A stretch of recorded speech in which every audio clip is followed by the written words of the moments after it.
Tá aí. Vamos lá, então, Camila. Vamos lá. Vamos ver se ela consegue entrar depois. Bom, hoje o assunto é o tratamento endodôntico de dentes com risogênios incompleta, tá? E o grande problema desses dentes é a região apical desse dente, né? No qual, em virtude de algum problema que ocorreu durante o desenvolvimento da raiz, durante a formação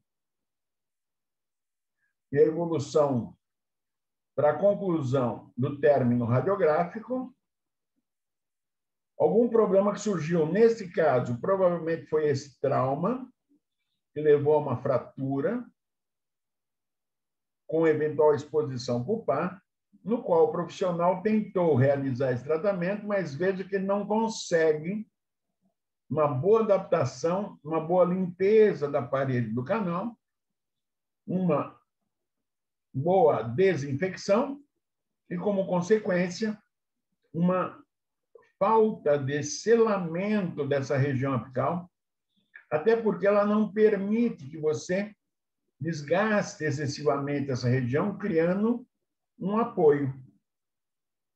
Então, esse é um dos problemas, né, bem comuns em dentes anteriores que sofreram trauma dental e que levaram uma necrose pulpar,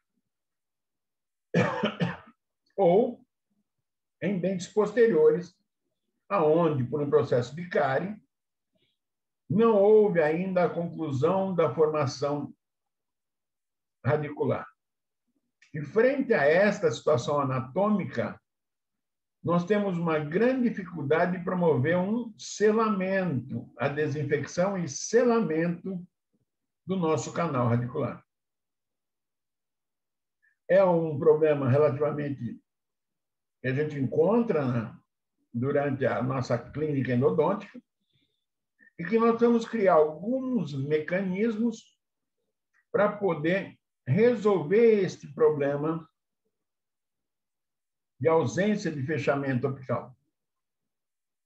Dessa forma, né, o nosso objetivo, primeiro, quando nós estamos frente a um caso de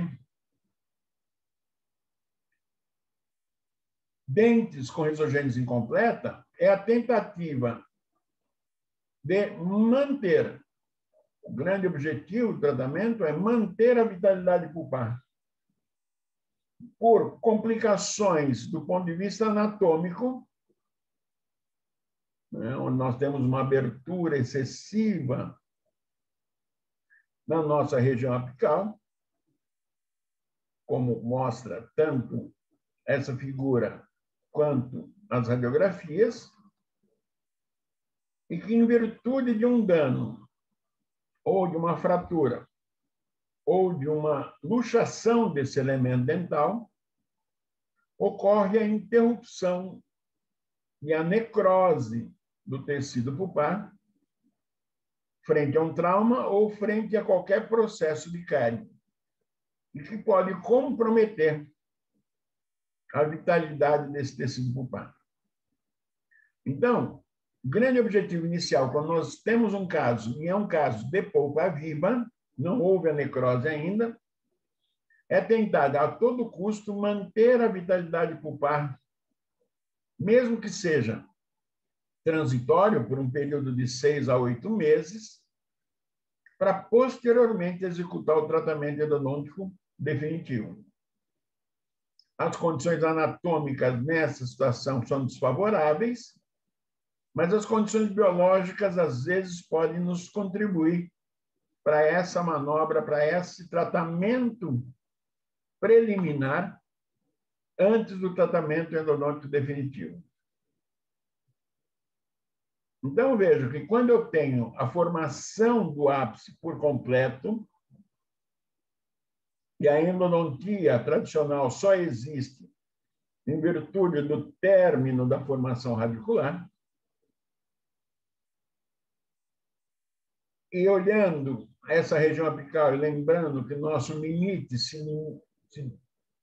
localiza nas proximidades da junção cemento-dentina-canal, eu tenho a condição, através dos meus instrumentos endodônticos, minha substância química auxiliar, promover o alargamento, para poder, posteriormente, além de ampliar a minha desinfecção, promover o posicionamento ajustado do meu cone de gutta-percha para promover o selamento do meu preparo endodôntico.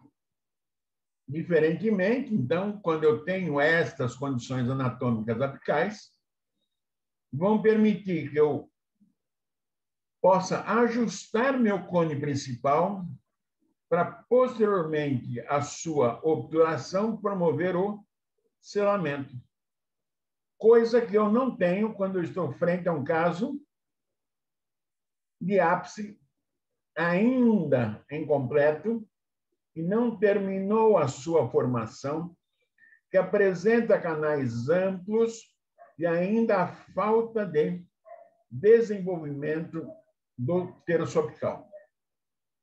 Veja que eu tenho parentes finas da região apical, que não permitem que eu faça um alargamento e uma colocação ou uma adaptação do meu cone principal após o preparo do canal. E as minhas limas que eu tenho no meu arsenal endodôntico não permitem nenhum desgaste, até porque essas bordas são muito finas. Se eu tentar desgastá-las, eu vou destruir essa região. Então, dessa sorte, desse modo, como eu sei que, do ponto de vista biológico, a região apical e os tecidos pulpares, durante a formação da minha raiz, apresentam uma atividade celular intensa, com grande parte dessas células constituídas por células tronco ainda indiferenciadas, e pela alta vascularização que eu tenho dessa região, pode me favorecer num processo de tentativa de manutenção da vitalidade de um remanescente pulpar, para que essa fase de conclusão da minha formação radicular ocorra de uma forma normal, para que eu possa depois executar a minha conclusão. Veja como as paredes são muito finas, né? E isso dificulta demais. Mas um dente que já está erupcionado, ou em fase de erupção, pode sofrer um trauma, e isto pode comprometer a sobrevivência dessa polpa. Assim, as grandes dificuldades que nós temos do ponto de vista endodôntico no tratamento de dentes com risogênios incompletas se baseiam, primeiro, a morfologia interna das raízes. Paredes dentinárias são muito finas, frágeis, e a abertura apical é extremamente ampla. Além disso, eu vou ter dificuldades no preparo químico cirúrgico, pois o maior instrumento que a gente possa ter na nossa caixa, vocês não devem ter esse instrumento, mas um instrumento, por exemplo, 140, passa livremente pelo forame ou no interior do canal. E como as paredes são delgadas, impedem qualquer desgaste, qualquer ampliação. Eu não tenho instrumentos para esta execução nestas condições anatômicas. E, consequentemente, na obturação, devido à abertura apical ampla, não consigo uma adaptação do meu cone principal para promover um bom selamento, e ainda mais correndo o risco de sobreobturação do meu material ultrapassar e não se limitar ao meu canal principal. Assim, o tratamento endodôntico em dentes com risogênese completa, com vitalidade pulpar, visa conservar a polpa remanescente, dando condições para que ela termine a sua formação apical. Então, nós vamos executar manobras quando eu estou frente a um caso de polpa viva, que visa como finalidade o propiciar o término da formação apical para que eu possa, posteriormente, executar o meu tratamento endodôntico. Então, são manobras preventivas na tentativa de dar condições para que o tecido pulpar remanescente conclua a sua tarefa, conclua a sua formação. Concluída esta formação, nós entramos e vamos intervir do ponto de vista endodôntico para poder dar garantias de um bom selamento. Então, vejam situações como esta, onde a tentativa do tratamento endodôntico foi ineficaz, em virtude até da própria divergência que eu tenho na região apical, com a falta de uma adaptação de um material obturador. Um outro caso, onde eu vou ter uma irregularidade, uma falta de vedamento, propiciando o acúmulo de micro-organismos nessa região e perpetuando uma doença periapical. Então, essas são situações, né, em que nós precisamos, na verdade, muitas vezes prevenir, mas nem sempre nós conseguimos. E aí nós temos que lançar mão de outros mecanismos no tratamento, na tentativa de tratamento desses elementos dentais. Veja aqui, olha, o material obturador não se adapta, as paredes são muito finas, paralelas, eu não tenho um local de apoio do meu material obturador, e fica muitas vezes, né, radiograficamente a gente tenta ver o preenchimento, mas fica muitas vezes irregularidades. Ou então a perda do meu comprimento de trabalho na tentativa de selar, mas a região apical ela tem uma divergência para a apical, fica difícil eu preencher essa região, e acaba muitas vezes tendo uma ultrapassagem desse material obturador. Tudo isso vai ser prejudicial para a cura e reparação desses tecidos periapicais.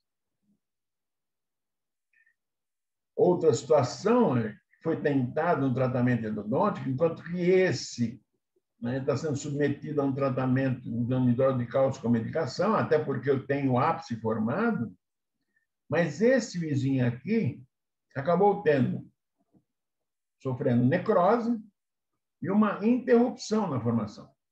E se eu observar isso numa tomografia, veja como é drástico o meu problema. As paredes são extremamente finas, o espaçamento da região apical é maior do que o material que eu consigo depositar, e isso acaba comprometendo a cura da lesão periapical existente nessa região. É uma situação dramática, até para a manutenção do próprio elemento dental em função. Então, quando nós pensamos em tratamento de dentes com risogênios incompletos, nós vamos dividi-los em casos de polpa viva, ou que apresentam um tecido pulpar ainda viável, vivo, dentro do canal, e casos de polpa morta. Em relação aos casos de polpa viva, nós precisamos entender que é a manutenção da apsigênese, a manutenção da polpa. Vamos tentar fazer a indução da apsigênese. E o que é uma apsigênese? É um processo fisiológico de fechamento de um ápice como este, e o seu término de desenvolvimento com formação de dentina radicular, deposição de cemento radicular, levando o canal e sua forma e comprimento num comprimento normal. Então, é a redução e o fechamento desta abertura para que, posteriormente, eu possa executar, em alguns casos, o tratamento endodôntico. Então, nós vamos discutir manobras para promover a apsigênese, ao término da formação radicular, antes da intervenção endodôntica. E isso, muitas vezes, pessoal, aqui, olha, se eu mantiver esta polpa com vitalidade ainda, esse tecido vivo, ele vai propiciar a formação e a conclusão e o fechamento desta abertura apical num prazo mais curto, porém propiciando condições anatômicas para que eu possa realizar a minha intervenção endodôntica. Diferentemente, se porventura eu perder essa vitalidade, eu vou ter que fazer uma outra manobra para tentar fazer um fechamento dessa região. É o que nós realizamos quando estamos tratando de polpas mortas e um dente de risogênese incompleto. Agora, na verdade, nós buscamos toda e qualquer condição para manter esse tecido pulpar vivo, visando o fechamento dessa região. Então, a apsigênese nada mais é de pegar um dente nesta situação e, através de um tratamento local ou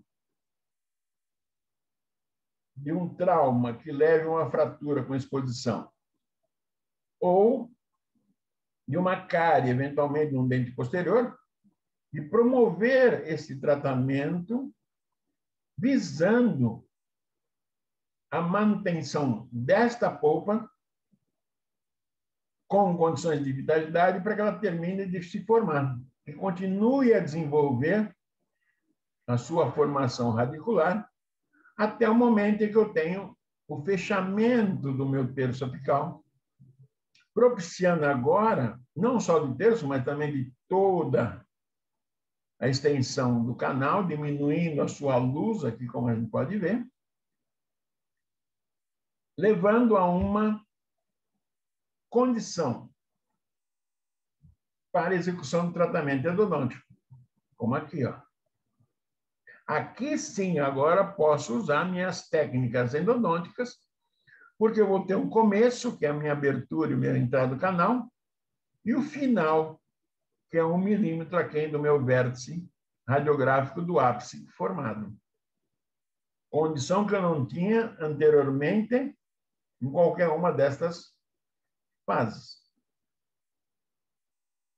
Então, a manutenção da apsigênese pode ser executada através de um capeamento pulpar indireto, através de um capeamento pulpar direto, através de uma pulpotomia parcial ou uma pulpotomia total do tecido pulpar, preservando a vitalidade do remanescente do interior do canal, para que ele termine a sua formação.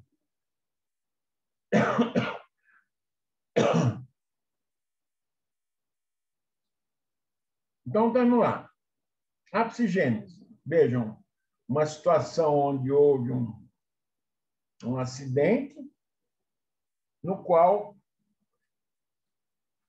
se faz necessário a proteção.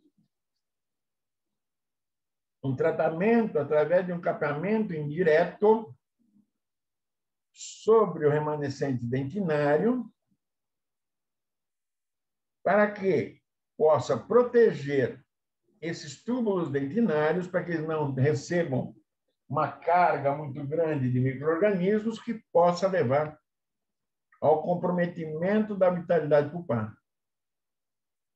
Aqui feito a restauração e a proteção do remanescente dentinário, permitindo 6 meses depois observar que a apsificação, a apsigênese deste dente houve a sua continuidade e está em uma fase já terminal de formação apical. como também, neste caso, a proteção pulpar permitiu a manutenção da vitalidade pulpar e a manutenção da apsigênese deste elemento dental. Então, através de um capeamento indireto, permitimos manter a vitalidade da polpa e desta polpa, juntamente com a bainha epitelial de Hertwig, levar a término da formação radicular. Então, veja que o capeamento pulpar indireto, em um processo de cárie de um dente jovem, de ápice aberto, remoção do tecido cariado, né? Tratamento dessa dentina, proteção desta dentina com material ou oxigenogenol, ou hidróxido de cálcio, ou ionômero de vidro, vai propiciar que a polpa se mantenha em vitalidade e o término radicular ocorra sem que haja necessidade de uma intervenção endodôntica. Então, o capeamento indireto é um tratamento que visa proteger a polpa para que ela possa dar continuidade na sua formação. Então, cáries profundas, que ainda não houveram a exposição pulpar, podem ser preservado o tecido pulpar fazendo um capeamento indireto. E faz parte isso da nossa intervenção, do ponto de vista endodôntico. Não dá para poder comprometer esse dente porque eu não tenho a formação completa da raiz. Já quando eu tenho, então, um capeamento indireto, veja aqui, olha, um segundo molar, processo de cárie, que foi feito esse tratamento e restaurado, permitindo a continuidade da formação radicular. Isso é de suma importância para que, se um dia este dente necessitar de alguma intervenção, eu possa ter a sua formação radicular concluída para a execução de uma endodontia segura. Então, aqui, olha, um tratamento, né, início da remoção do tecido cariado, remoção de todo o tecido cariado, proteção com ionômero de vidro, restauração, e como nós tínhamos o dente antes, a cárie localizada na parte distal, e depois do nosso tratamento. Portanto, o tratamento conservador da polpa em dentes risogênicos incompleta, além de prevenir qualquer envolvimento desse tecido pulpar, também permite o desenvolvimento natural do término da formação radicular. Agora, em algumas situações, eu posso ter a necessidade de fazer um capeamento direto, ou seja, a cárie evoluiu de tal forma que houve um processo de exposição pulpar. E quando isso acontece em dentes de risogênese completa, este dente fica condenado à necessidade da execução do tratamento endodôntico. Mas quando eu tenho um ápice aberto, eu não posso executar esse tratamento endodôntico. Então, eu faço um tratamento parcial com capeamento direto sobre a polpa, aguardando a sua formação radicular e o término para, posteriormente, realizar o tratamento endodôntico. Então, lá nós vamos remover o tecido de cárie, vai haver a exposição da polpa, sobre ela nós vamos depositar um material protetor e permitir, mesmo que esse processo esteja inflamado, o término da raiz. Isso não me garante que eu não tenha a necrose pulpar depois. Mas quando eu tenho essa exposição pulpar, eu primeiro tenho que aguardar o término apical para posteriormente intervir endodonticamente. Então, vejam, um dente risogênese incompleta que sofreu uma exposição, foi feito o seu capeamento. Aqui, olha, a radiografia mostrando radiografia diagnóstico, ápice aberto, após o tratamento dessa região, e 6 meses depois a gente observa que continuou a evolução apical e a tendência. Então, eu me mostro que eu tenho ainda a vitalidade pulpar e tenho a formação radicular e o seu término, visando a complementação da formação radicular. Esse procedimento se faz, né, em dentes de polpa viva, em dentes posteriores, completada a formação radicular, podemos ter a necessidade de uma intervenção endodôntica nesses elementos, quando eu tenho um quadro como foi demonstrado anteriormente. Uma outra situação é quando eu tenho cáries muito extensas, onde eu já tenho um comprometimento maior da minha polpa, e que agora este tecido pulpar se encontra uma grande inflamação, uma grande extensão dessa inflamação.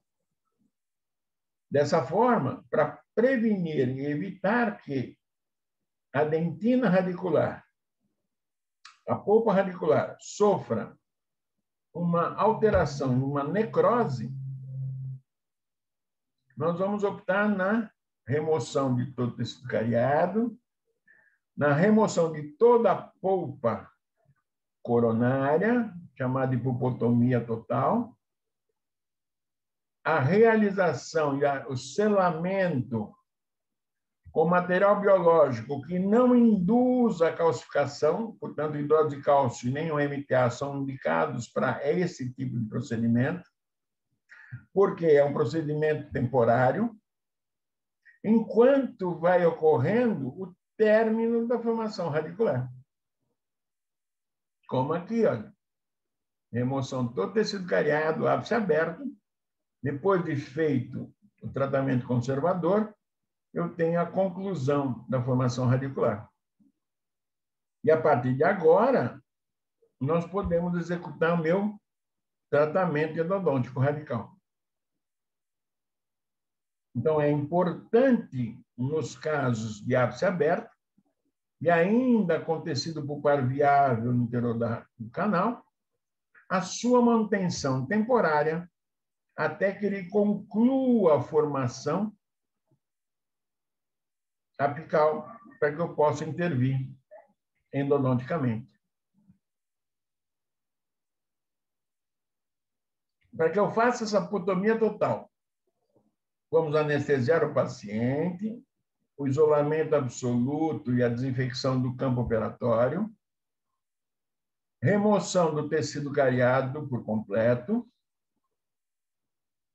exposição pulpar em razão já do envolvimento da polpa pelo tecido cariado, a remoção da polpa coronária com uma cureta, com curetas ou instrumentos rotatórios de baixa rotação. Vamos aguardar a hemostasia, vamos romper, cortar a polpa até a entrada dos canais, se for dentes molares, por exemplo. Se forem dentes anteriores, até a região cervical, fazemos esse corte. Esperada a hemostasia, fazemos lavagem com soro fisiológico. Posteriormente, vamos preparar um cimento biológico, e neste caso, para que eu não tenha a indução da formação de um tecido mineral na entrada desses canais que tiveram a sua polpa amputada, a polpa coronária, vamos lançar mão do uso do oxincogenol numa consistência mais dura. Então, vamos acrescentar muito pó de óxido de zinco ao eugenol, e depois vamos tirar o excesso desse eugenol comprimindo contra um papel absorvente, para que eu tenha um aspecto de uma massa de vidraceiro bem consistente, mas ainda podendo ajustá-la na hora de depositar sobre o remanescente pulpar na minha câmara pulpar. Sobre ele, vamos fazer a restauração usando ionômero de vidro e, posteriormente, a restauração dental, analisar a oclusão e ajustar essa oclusão para que eu possa observar. Por que o óxido de zinco, então? Porque o óxido de zinco direto sobre a polpa, um capeamento direto, mas o óxido de zinco, seco, duro, vai propiciar a manutenção, mesmo inflamada, dessa polpa, mas vai mantê-la com vitalidade. Uma inflamação crônica persistente, mantendo-a com vitalidade, sem a possibilidade de formação de uma ponte de dentina que poderia comprometer e levar a uma calcificação com fechamento da entrada do canal, dificultando posteriormente minha retomada do tratamento endodôntico para a conclusão do tratamento desse elemento dental. Então, nessas situações, é recomendável o uso do oxigenol, porém numa consistência mais dura, mais seca, tirando o excesso de eugenol para diminuir, minimizar a irritação e a inflamação crônica do tecido pulpar remanescente. Então, aqui nós temos um caso de pulpotomia total, que foi colocada, se formou uma barreira, e concluída a formação apical, foi executado o tratamento endodôntico. Então, a pulpotomia total é um tratamento temporário, para que eu possa aguardar a conclusão da formação radicular. A Renata chegando, conseguiu. Conseguiu, Renatinha? Esperando, então, a conclusão da formação radicular, veja a diferença da abertura aqui para cá. Mesmo com essa formação desta ponte, né, o rompimento dessa ponte e a execução do tratamento endodôntico. O dente aqui fraturado e, posteriormente, o dente restaurado. E isso ocorre com grande frequência.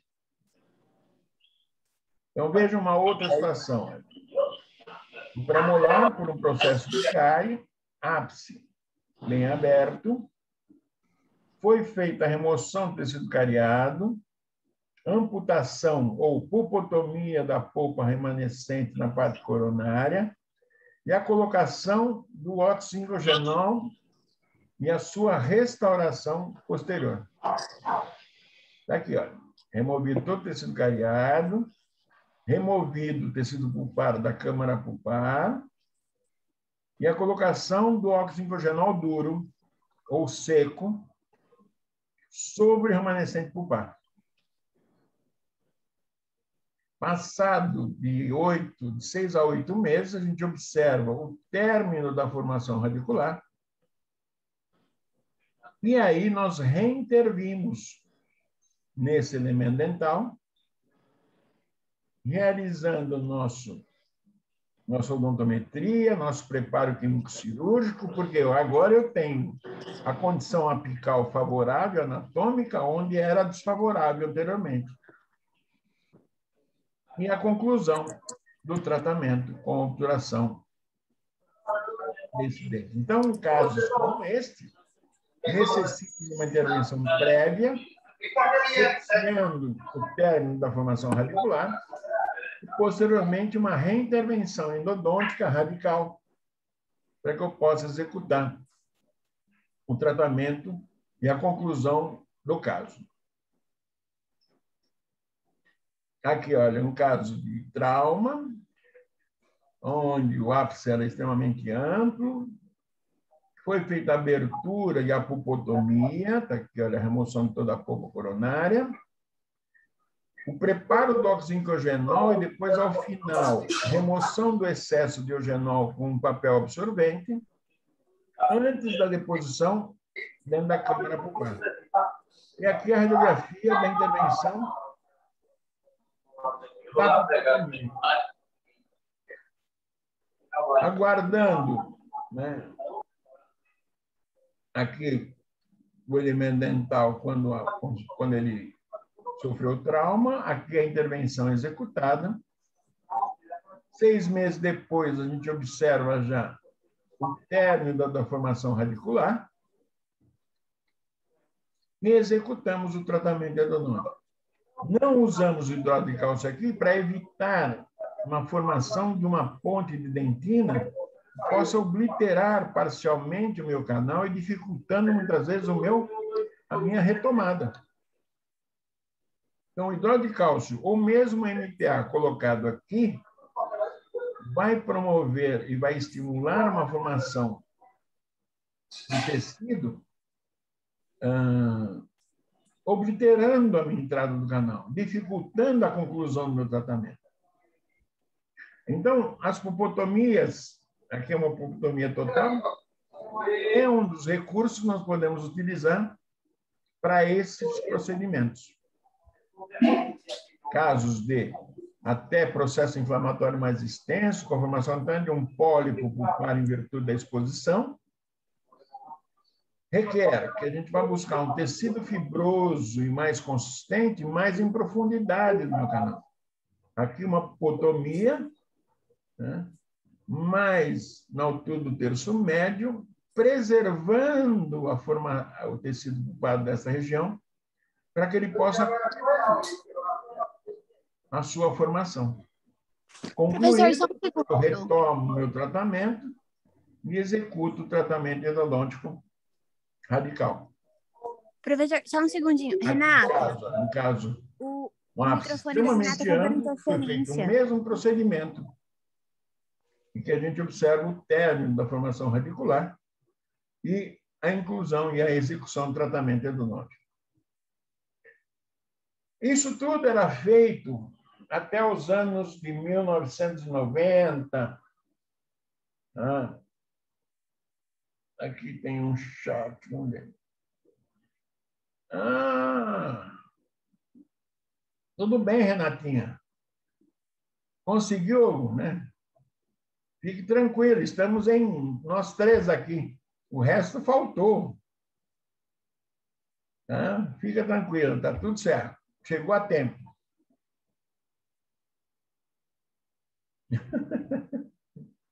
Vamos em frente.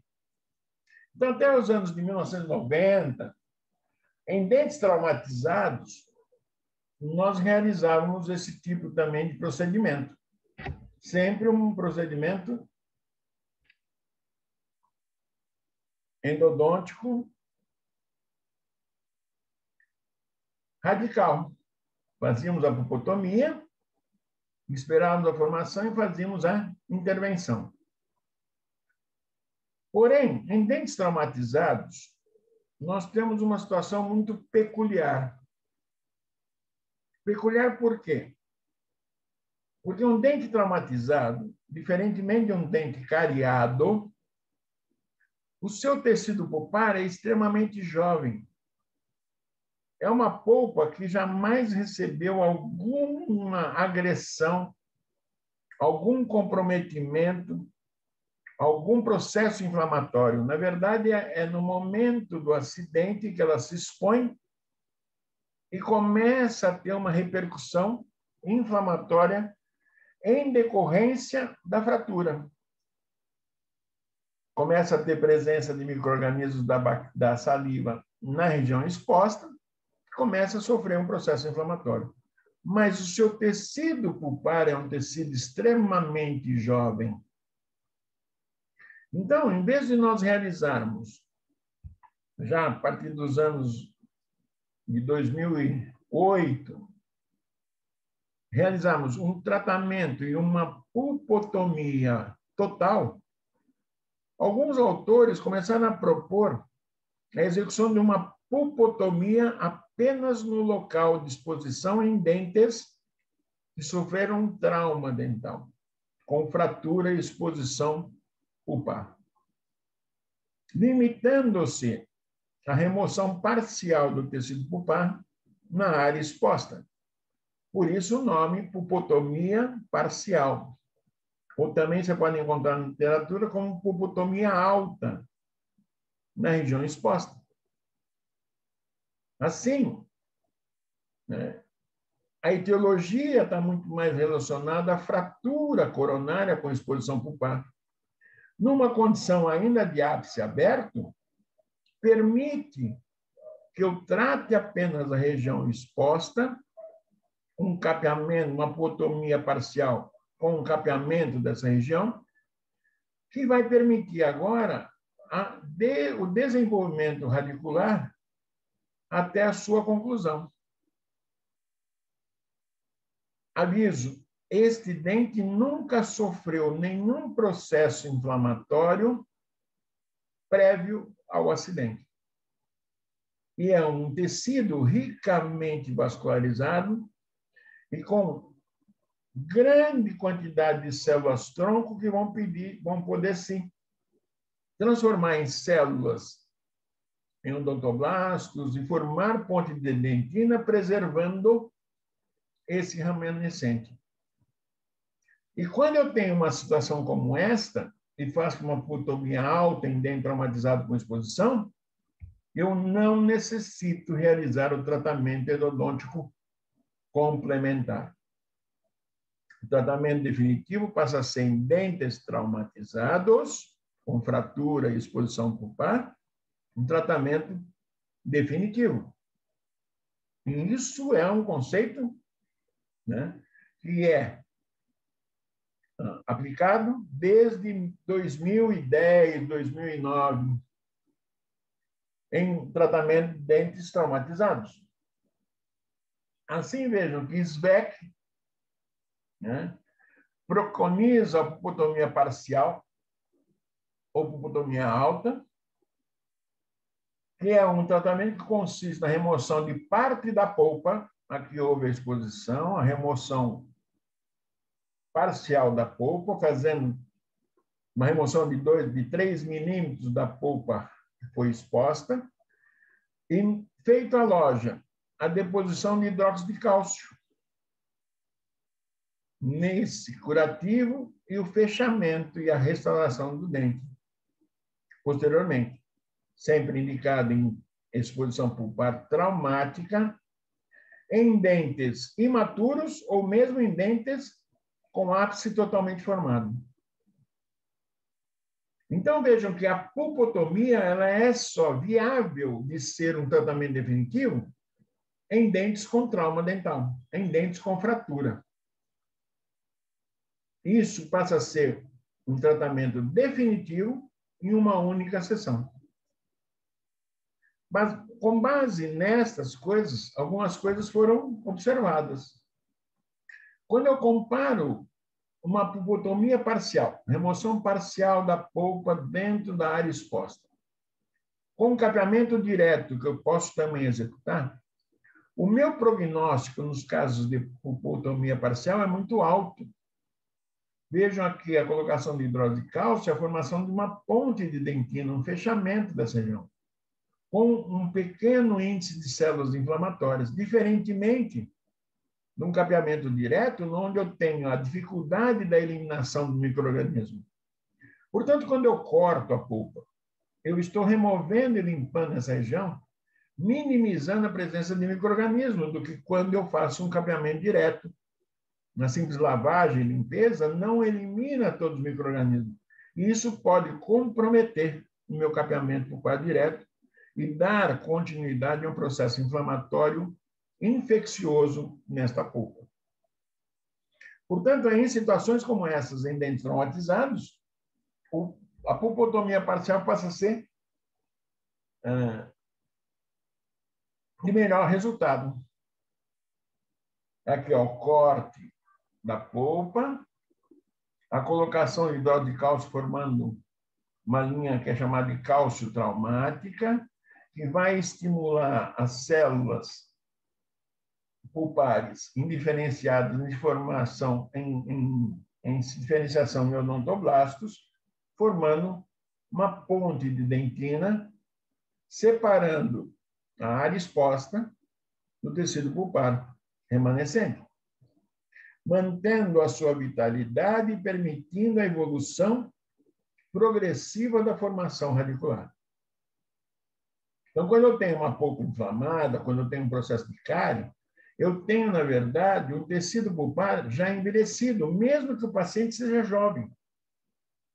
Por isso que, quando eu tenho a exposição por cárie, a pulpotomia por si só não leva a uma condição de recuperação pulpar, porque esta polpa já está desgastada.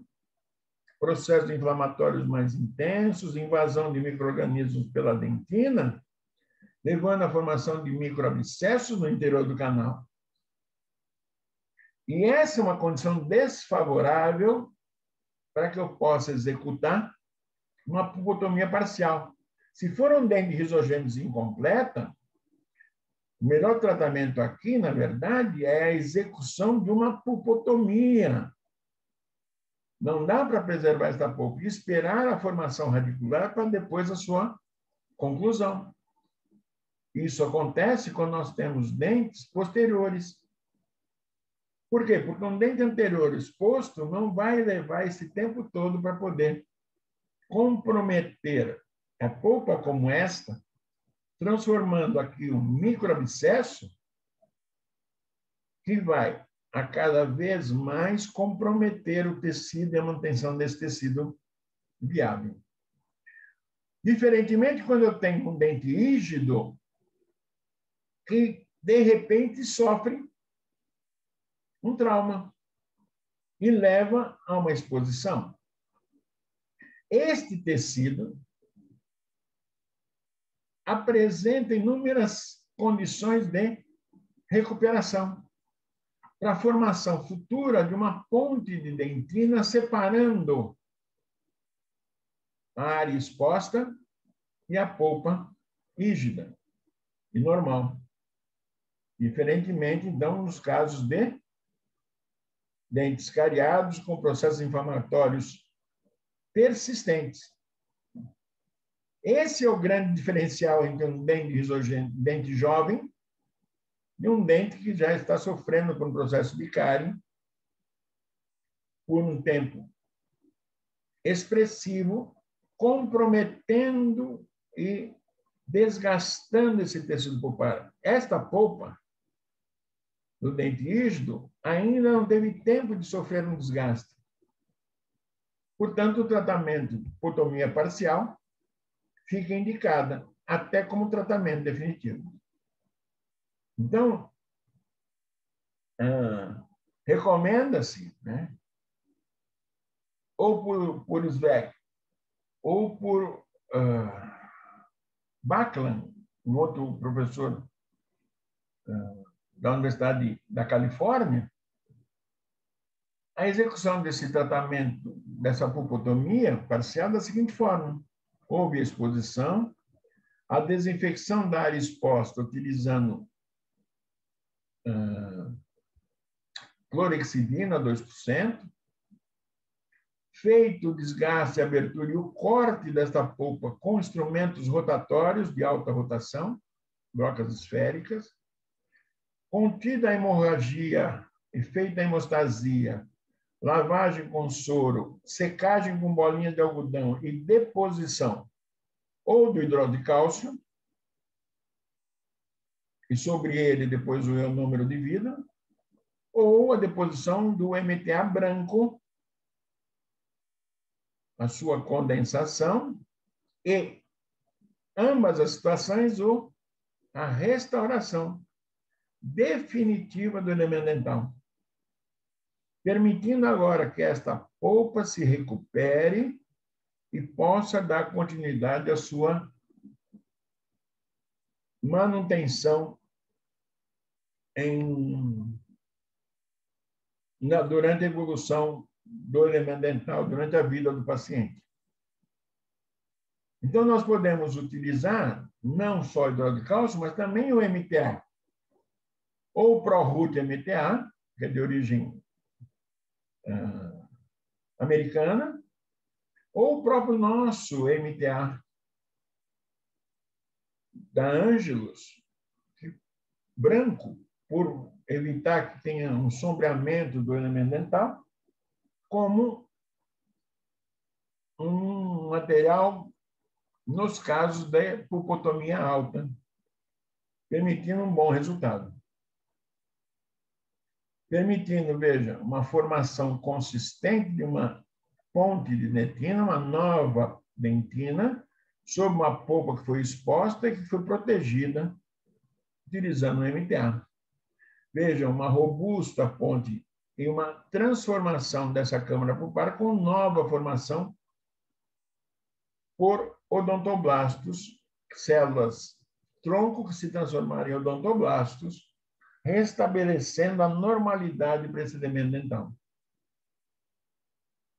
Vejam esse caso onde houve uma exposição pulpar, feita a desinfecção do campo operatório, agora vamos trabalhar sobre a área exposta e removê-la usando uma broca esférica, removendo em torno de 3 milímetros desta polpa, fazendo uma caixa tipo classe 1 na região, aguardando a hemostasia, fazemos a irrigação com soro. Ocorrida a hemostasia, nós lavamos com soro novamente, secamos com bolinhas estéreis de algodão, depositamos ou o hidrólise de cálcio e depois o ionômero de vidro, ou, neste caso, nós utilizamos o MTA branco, depositando dentro dessa preparo executado, complementando aqui a sua colocação. Se for hidrólise de cálcio, nós vamos colocar ionômero de vidro para poder ter resistência à compressão. O MTA branco não necessita, a hora que ele toma preso, ele tem uma própria resistência. E realizamos sobre ele a restauração definitiva. Então, está aqui o dente restaurado. Se nós compararmos como ele estava, com o ápice aberto, e 6 a 8 meses depois, nós observamos que houve uma continuidade na formação radicular, um fechamento precoce em relação ao dente vizinho. Ele é mais curto que o dente vizinho, em razão desse trauma que ele sofreu, mas aqui a manutenção do MTA em posição e a formação de uma barreira dentinária, que é a formação de uma ponte de dentina, com respostas positivas ao teste de vitalidade. Não há necessidade de uma intervenção. A vantagem, veja como era aberto o canal, como era largo este canal, e veja que depois desse procedimento, como houve uma formação contínua em toda a extensão da câmara e do canal radicular. Então, esse é um procedimento executado em sessão única, permitindo a manutenção da vitalidade do elemento dental sem a necessidade da reintervenção endodôntica. Esse é o mais interessante. Isso é o que nós fazemos hoje, mas somente em dentes que sofreram trauma dental com fraturas radiculares. Quando eu tenho agora casos de polpa mortificada, então dentes com risogênios incompletos, e necrose pulpar, eu não tenho mais o auxílio que eu tive anteriormente da presença de um tecido pulpar, mesmo inflamado, que iria permitir o término dessa formação radicular. Dessa forma, agora, eu preciso trabalhar nesse canal, um canal amplo, com o intuito de tentar induzir que esta região apical acabe formando um obstáculo, acabe formando um anteparo, para que eu possa promover e ter uma condição de desinfecção e obturação nessas situações. Assim, define-se a psificação, anterior era a psigênese, agora é a psificação, ou também conhecido como apicoformação. Tá? Na literatura vocês podem encontrar essas duas informações, esses dois nomes, aonde é o fechamento apical, processo pelo qual um dente permanente imaturo não vital, sem vitalidade, eu não tenho mais a vitalidade pulpar, houve até a necrose da bainha epitelial de Hertwig, que perdeu sua capacidade de desenvolvimento radicular, induzir a formação de uma barreira, de um fechamento, de um obstáculo nessa região. Essa barreira é formada por uma matriz contra a qual nós vamos depositar o meu material obturador, que possa ser condensado, tendo controle longitudinal do comprimento de trabalho, sem ocorrer o seu extravasamento. Posso utilizar para esta aplicação o uso do hidróxido de cálcio como medicação intracanal ou o uso de um tampão de MTA. Nós vamos discutir as duas situações a seguir.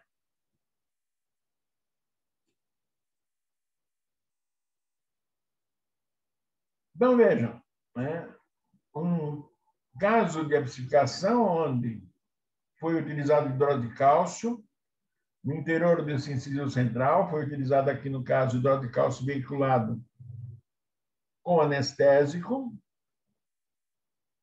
Após vários meses, ou seja, mensalmente, era trocado esse hidróxido de cálcio no intuito de poder promover e estimular a região apical.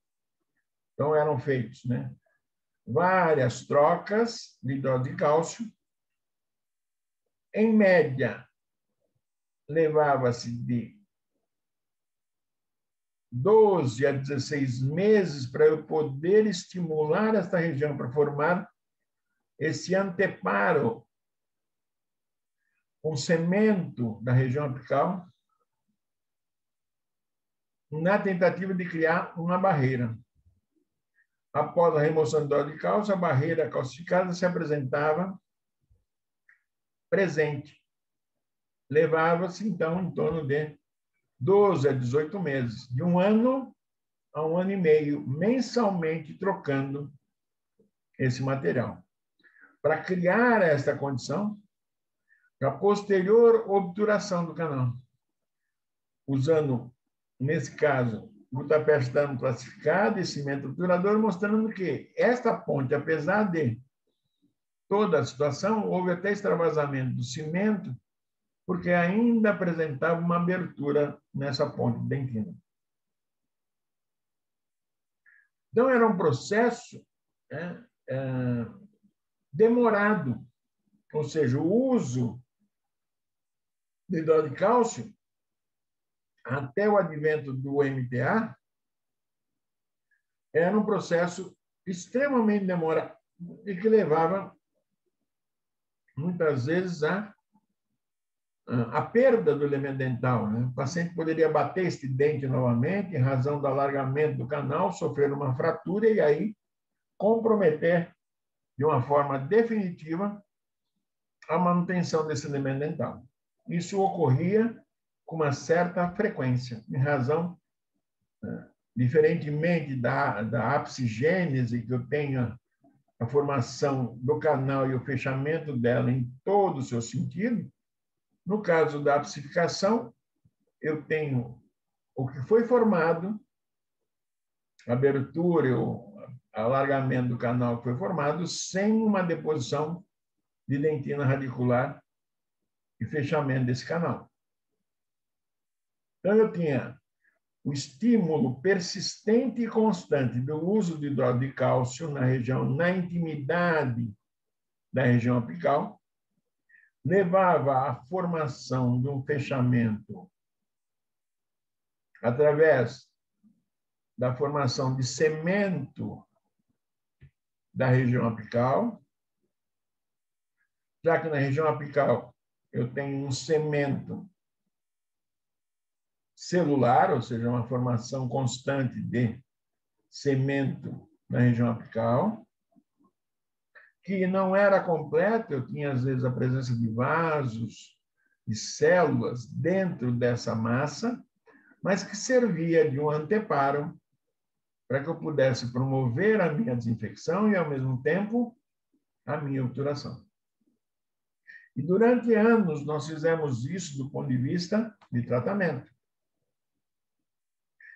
Tanto que, se nós observarmos, né, a apsicação, nós tínhamos uma classificação dos tipos de formação apical. Um ápice aberto, comparado ao ápice fechado, e diferentes tipos de abertura apical. Então, nós tínhamos, né, fazíamos a abertura do canal, fazíamos nossa odontometria no canal, né, usando o nosso instrumento mais calibroso, e era fixado, às vezes, com cera pegajosa para poder manter em posição, porque senão ele caía e soltava. Mantínhamos uma distância de 1 milímetro desse vértice do ápice aberto.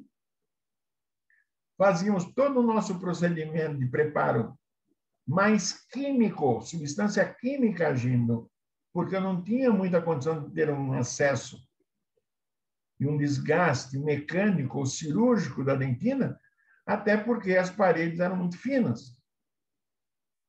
E, a partir daí, nós íamos fazendo trocas sucessivas e periódicas, mensais, do hidróxido de cálcio, até o momento em que eu teria a formação e a visualização radiográfica da formação apical, ou do fechamento apical com cemento da região, para que eu pudesse ter um anteparo. Posteriormente, se formava esse anteparo e eu partia para a escolha de um cone, que muitas vezes eu tinha que até fabricá-lo, para poder adaptá-lo sobre este remanescente ou esse fechamento apical e a sua obturação. Então, nós fazíamos, né, com o uso do hidróxido de cálcio, anestesia, isolamento absoluto, desinfecção do campo operatório, remoção do tecido cariado,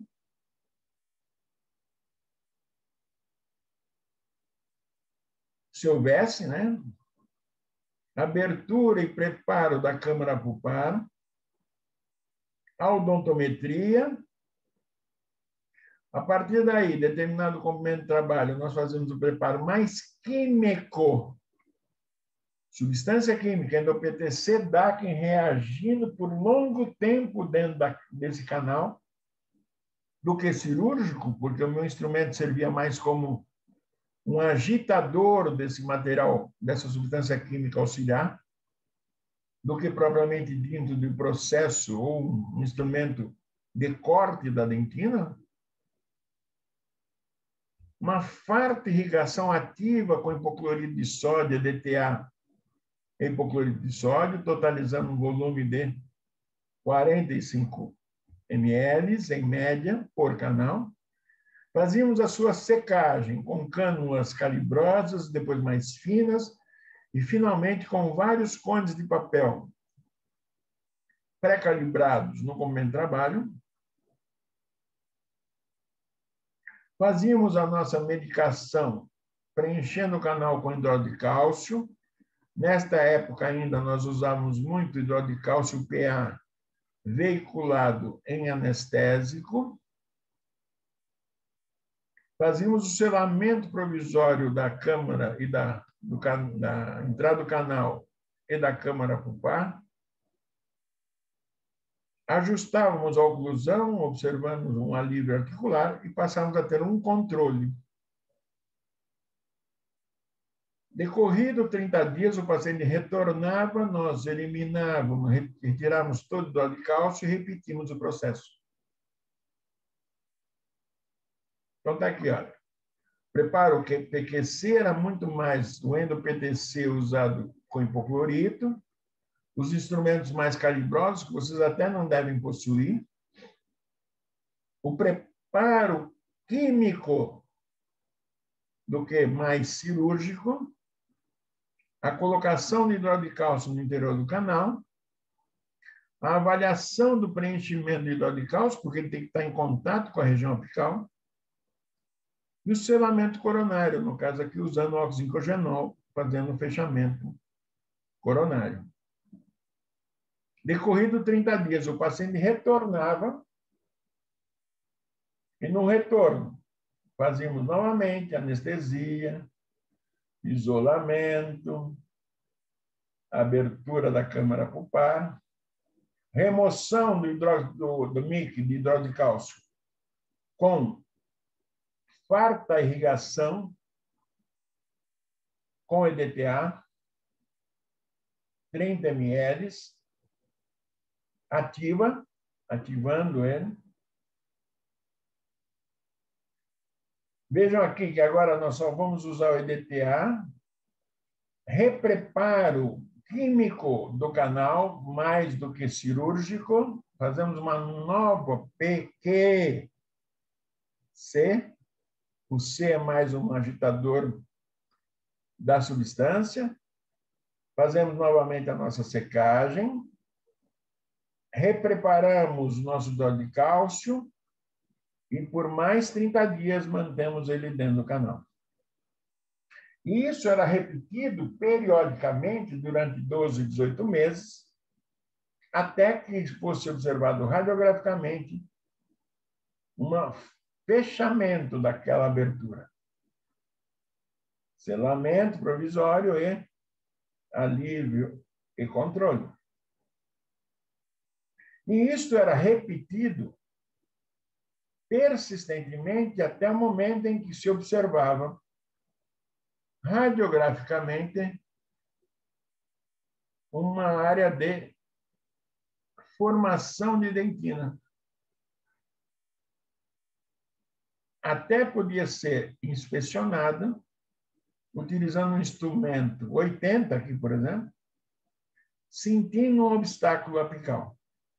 Ocorrido isto, eu tinha um canal extremamente amplo em que eu não teria um cone adequado. E, para isso, muitas vezes, nós tínhamos que fabricar um cone. E esse, né? Veja lá, tipo 2, abertura, indução apical e o fechamento.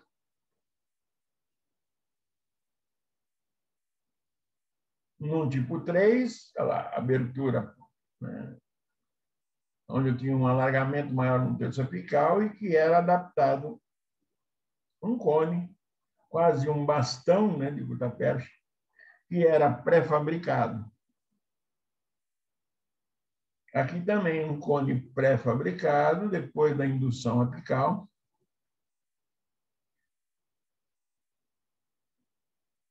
Aqui, olha, tratamento, né, durante um período que induzia essa região apical no seu fechamento. Veja a largura do canal. Então, era sempre assim. Preparo químico, químico, mais químico que cirúrgico, hidrólise de cálcio. Induzia-se a região apical, se fazia um cone, se adaptava e deixava que ocorresse a evolução do término da formação radiográfica, do fechamento apical. Então, está aqui, olha. O cone selecionado, que foi previamente preparado, utilizando 2 ou 3 cones número 80 de gutta-percha, que era interposto entre 2 lâminas de vidro. A parte inferior era exposta ao calor para que houvesse a plastificação e as 2 placas corriam uma sobre a outra para poder fazer a fusão desses cones, transformando-os num único cone, que posteriormente eram calibrados e ajustados para serem obturados. Aqui um forame aberto e aqui a adaptação e o ajuste do cone, e que muitas vezes nós tínhamos dificuldade do seu posicionamento na região apical. Então, durante muito tempo, nós fizemos isso, e muitas vezes nós tínhamos algumas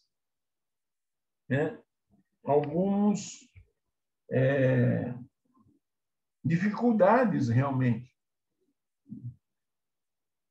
E os pacientes tinham uma impaciência muito grande até, em virtude do tempo do tratamento, da demora do tratamento. Sem levar em consideração que nós tínhamos também, em virtude das trocas mensais do hidróxido de cálcio no hidrocanal, em virtude do hidróxido de cálcio ser altamente alcalino, levava a um ressecamento da dentina dessa raiz, tornando-a mais frágil e friável a fraturas. Em muitos casos desse tipo, nós perdemos por fraturas ou durante a fase medicamentosa ou posteriormente, numa fase de término. Tanto que hoje nós realizamos esses procedimentos de uma forma, num tempo menor, através de uma técnica diferente e uma parte restauradora com melhores características aproximadas da dentina, a qual nós vamos discutir depois do nosso intervalo.